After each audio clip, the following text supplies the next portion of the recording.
Subscribe to our YouTube channel and press the bell icon to get the latest updates. In Global Print this week, I talk about the Ladakh crisis and how the sixth round of talks has taken place between India and China across the line of actual control on the Chinese side at an observation post called Chushul Moldo, which is at a height of 13,000 feet. And for the first time since the Moscow meeting between the two foreign ministers of India and China, Jaishankar and Wang Yi, there was a diplomat from the Ministry of External Affairs in charge of the China desk, Naveen Srivastav, who also participated in these talks. I would like to say here that these past several rounds of talks that have been dominated by lieutenant generals and other military commanders, there has also been in the Chinese delegation a political commissar. And what that means is that the Chinese Communist Party, this signifies that it has complete control over the evolution of these military-to-military talks between India and China. Now, these talks lasted 15 hours. They took place on Monday. And as I argue in my column, as of now, India and China perhaps have four options in front of them.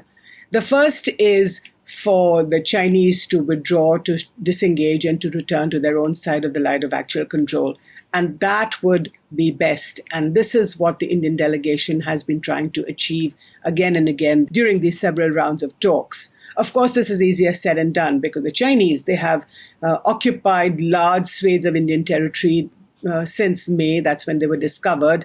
And definitely either want a price for them to return, or they just want to occupy this territory. And they say now, Global Times, which is the mouthpiece of the Chinese Communist Party, is now talking in terms of a 1959 claim line. So that's the first, that the Chinese withdraw, disengage, and return to the LAC. And perhaps India can reward them in some way. Even, say, for example, get the Huawei people, which are very closely associated with the Chinese government, and ask them to, or invite them to participate in the 5G or trials, as well as give them some other contracts which would make them worth their while.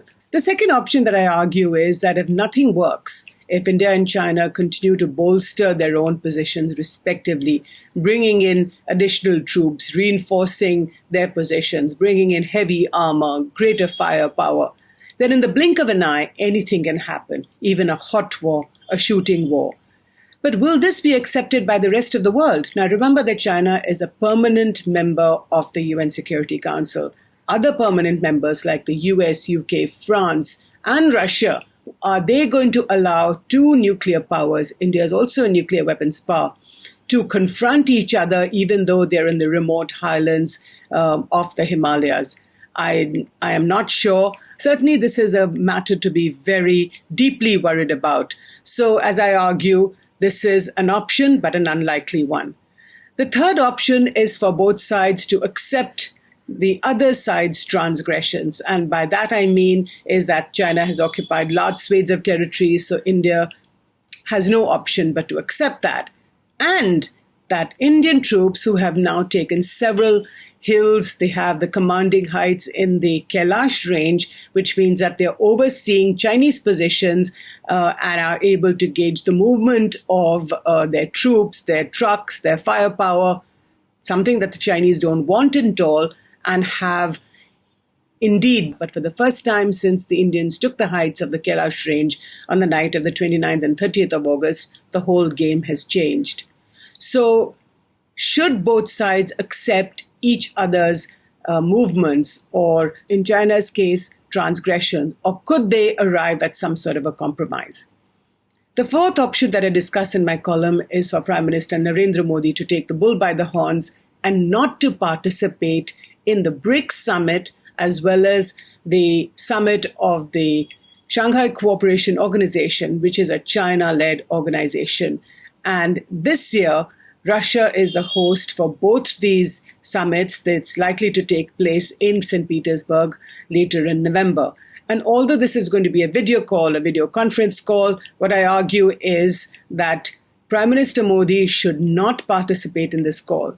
First of all, the SCO is a China-led organization. China has made it very clear 15 or 20 years ago when they started the SCO, created it very carefully, that it wanted to be a stabilizing force in this region, that is all the way from East Asia to Central Asia. So all the 5 Central Asian states, for example, are a part of the SCO.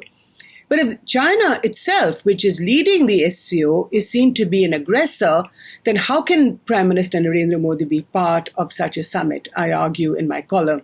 And I also say that the rest of the international community will definitely see this as a diplomatic slap in the face of China, somebody which is a huge economic superpower and wants to definitely become world number one. And now it has aggressed into India. It has occupied territories for no reason, and for at least no reason that the rest of the world understands, and it has not given any reason why it has committed this aggression. So if Prime Minister Narendra Modi doesn't participate in these summits, of course, we don't know if that's going to happen because that's the PM's decision and that of the Ministry of External Affairs. What I do say in my column is that it's not as if this has not happened before. India has indeed very effectively made use of this very card over the last several years with regard to China. The first time this happened was in 2014 when Chinese President Xi Jinping came to India. And exactly at the same time, during his visit, Chinese PLA troops intruded in the Ladakh sector in a place called Chumar.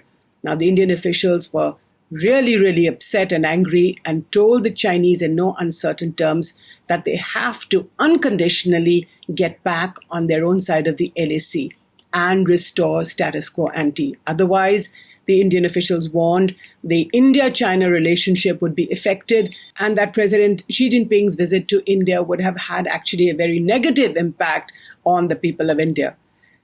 To be sure, within a few weeks, the Chinese soldiers did go back, so that played out well on India's side. The second time this happened was in 2017 in the Doklam Plateau in Bhutan, when Indian and Chinese troops confronted each other. We know that the Chinese wanted to build a road and they had brought in sort of bulldozers and heavy machinery to build a road, violating the Bhutanese border and coming right up to the heights where they could oversee the Indian Chicken's Neck, which is the little piece or the strip of territory that connects India's mainland with the northeast.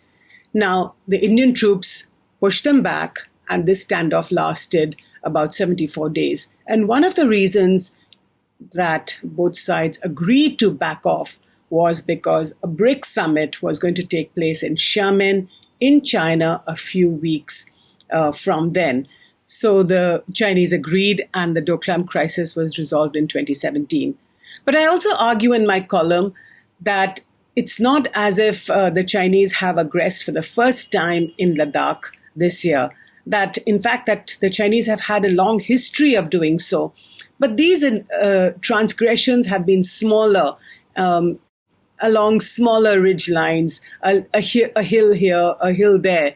And India has not just not evicted them, but they have sort of closed a blind eye, which has encouraged the Chinese to perhaps do more and more, resulting in this huge aggression this year in May. But let me give you a couple of examples of this aggression. In 1998, soon after India's nuclear tests, the Chinese built a motorable road from its own side of the LAC up to the southern bank of the Pangong Tso, one of the sites of the current confrontation. Again, in 1999, in the eastern sector in Arunachal Pradesh, there are a few places. One is called Asafila, another is called Marja. So Chinese troops mixed up in the graziers, who were grazing the land, shepherds grazing the land. The Chinese soldiers mixed up with those shepherds, occupied those two hills and have remained there since. Of course, the most famous of this is the crisis of the Sumdorong Chu Valley, 1986-1987, when Prime Minister Rajiv Gandhi was Prime Minister and his irrepressible, defiant Army Chief K. Sundarji airlifted a brigade of soldiers to the Sumdorong Chu Valley, to the ridgeline above the Sumdorong Chu Valley. Now, the Chinese had occupied a ridgeline called the Thagla Ridge, and what General Sundarji did was that these air troops that were lifted took the Langrola, Hathungla, Sulula ridgeline, which is south of Thagla. So till this date, the Chinese remain on Thagla, but there are Indian troops overlooking the Sumdarong-Chu, overlooking Chinese movements and seeing what they're doing. So in a sense, the Ladakh crisis, where Indian troops climbed the Kailash range and have done exactly this, perhaps they took a leaf out of what General Sundarji did in 1986-87. Today, another 33 years later, another Prime Minister Narendra Modi, is dealing with the Chinese. On top of his mind, on top of his agenda, is definitely the same that Rajiv Gandhi wanted in 1987, which is how to send the Chinese back to their own side of the line of actual control. Certainly, the problem in front of Narendra Modi is far larger. The Chinese have occupied a much larger swathe of territory, although India doesn't formally recognize that these transgressions have taken place. Perhaps Narendra Modi is reading Deng Xiaoping these days, and one of his most famous sayings was, "It doesn't matter what the color of the cat is, as long as it catches the mice." For PM Modi, it doesn't matter how to get the Chinese out, as long as they are persuaded to leave or forced to leave. This is Jyoti Malhotra for The Print. Please continue to watch our YouTube channel. It's always live and buzzing.